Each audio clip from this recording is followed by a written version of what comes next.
Bonjour, aujourd'hui on explore un modèle inspiré par la foi pour bâtir une entreprise qui laisse une trace. Tout part d'un changement de perspective, bien au-delà de l'approche classique de l'entrepreneuriat. La vraie différence, ce n'est pas le capital, c'est l'ouverture de l'entrepreneur à une révélation divine. Alors, premier pilier, comment passer d'une simple idée à une véritable vision divine? En fait, c'est un processus en 5 étapes, du concept de base à son exécution fidèle sur le terrain. Une vision claire agit comme un aimant. Elle attire naturellement les personnes qui y croient. Mais pour bâtir cette vision, il faut une approche différente, celle du leader-serviteur. Le but n'est pas de commander, mais d'écouter et de servir. C'est comme ça que la confiance se gagne. Jésus a commencé avec seulement 12 personnes. L'important, ce n'est pas le nombre, mais d'avoir un noyau loyal. Ok, passons à l'exécution. Parce qu'un bon plan, ça ne suffit pas. Il faut aussi le bon état d'esprit.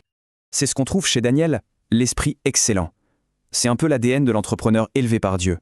Et ça nous amène à un principe clé. Les grandes responsabilités, ça se mérite. Elles ne sont pas données à la légère. Elles sont confiées à ceux qui maîtrisent d'abord les petites choses. C'est la preuve qu'on est prêt.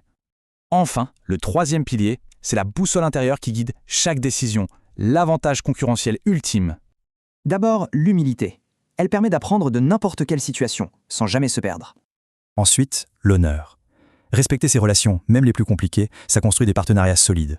Puis, la prière. Avant une grande décision, elle apporte la clarté. Et ça évite bien des erreurs.